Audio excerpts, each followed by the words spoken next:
Jean-Claude Pont, bienvenue derrière ce Bonjour. micro. Je rappelle que vous êtes spécialiste du commerce équitable et semaine après semaine, depuis déjà quelques années, pour notre plus grand plaisir, eh bien, vous nous proposez différents sujets d'actualité. Aujourd'hui, l'argent qui détruit. Oui, l'argent qui détruit.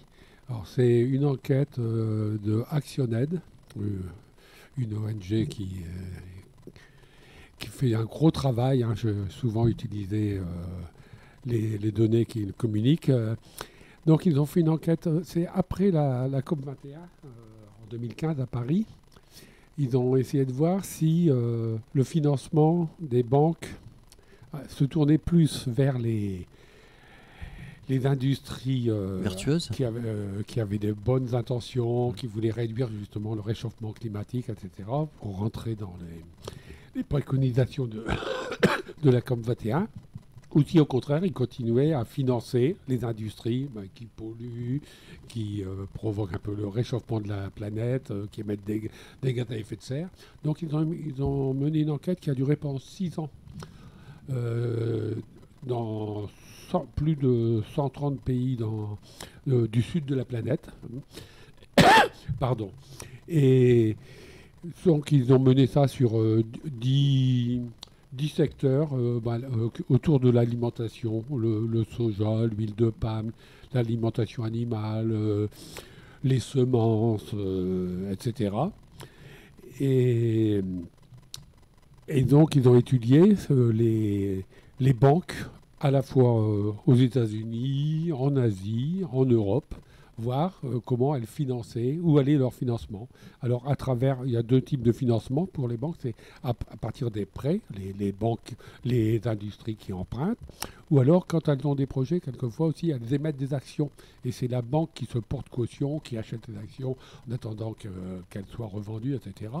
Donc, ils ont étudié toutes ces choses, et ils se sont aperçus que l'aide des banques allait beaucoup plus vers les industries polluantes, particulièrement l'agro-industrie, plutôt que les solutions innovantes. Hein.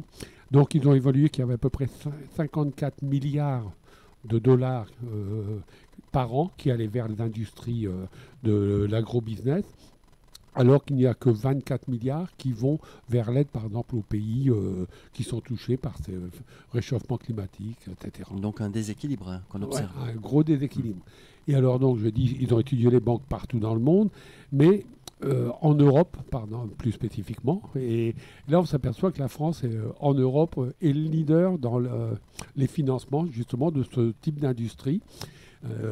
Il y a 4 banques françaises parmi les 10 plus gros prêteurs européens.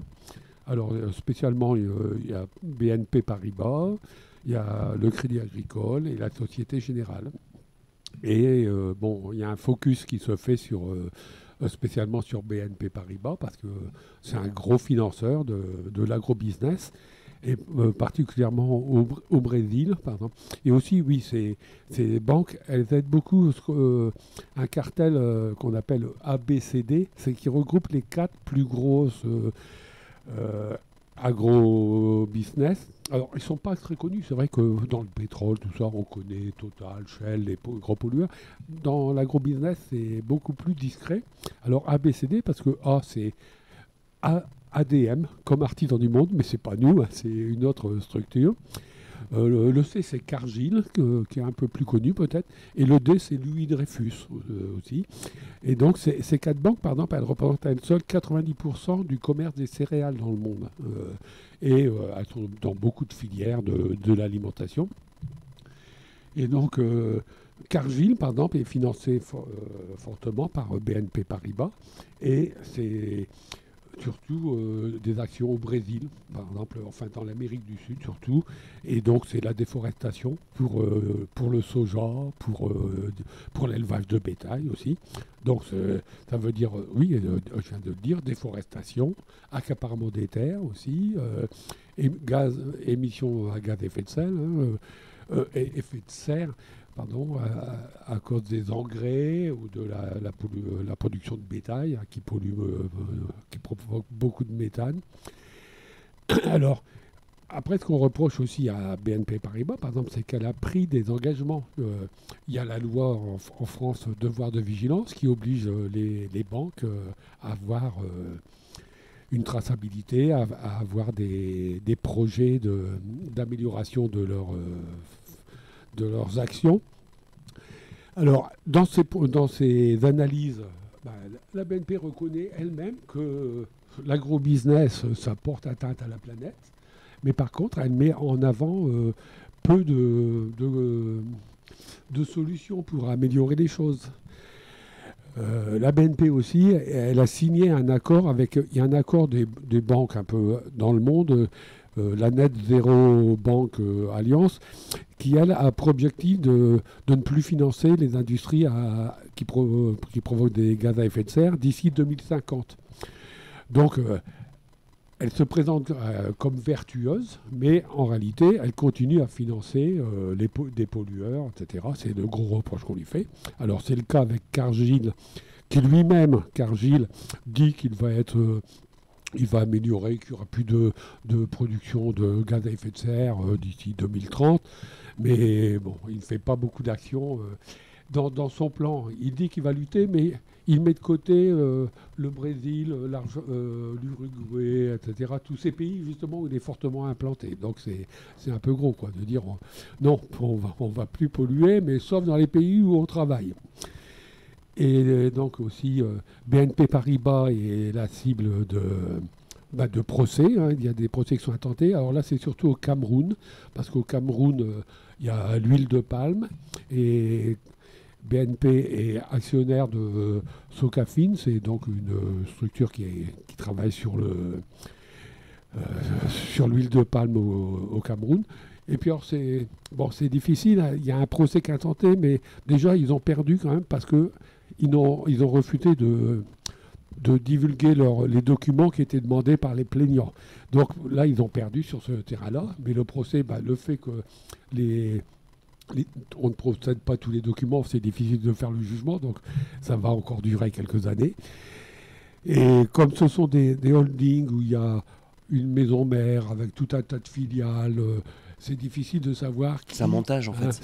Ça noie un peu le poisson, donc c'est difficile de condamner quelqu'un. Voilà, c'est le problème. Donc le problème des banques, s'il n'y avait pas les gros industriels, les grosses boîtes internationales sont extrêmement endettées. Donc elles ne vivent que grâce aux prêts, au soutien des banques. Et tant que les banques continuent à alimenter, on ne sortira pas de ce système-là. Donc c'est important que les banques fassent un peu leur mea culpa.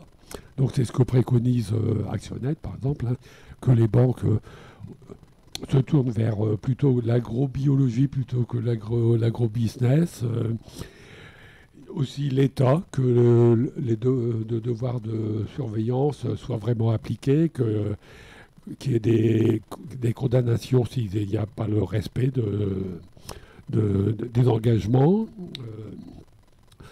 Et puis aussi, on demande à l'État que les subventions n'aillent plus dans les industries, dans l'agro qui polluent, mais que se tournent vers les acteurs qui proposent des solutions d'avenir. Et puis aussi, ce qu'on demande aussi, c'est que l'aide internationale qui baisse depuis au moins 10 à 20 ans, hein, on soit plus actif pour ça, pour aider les pays les plus au sud, qui souffrent le plus et qui ont les moins de moyens pour lutter. Voilà. Bien, merci beaucoup, merci à vous. Sur cette enquête donc d'ActionAid 2016-2022 dans 134 pays et sur ces 10 secteurs étudiés.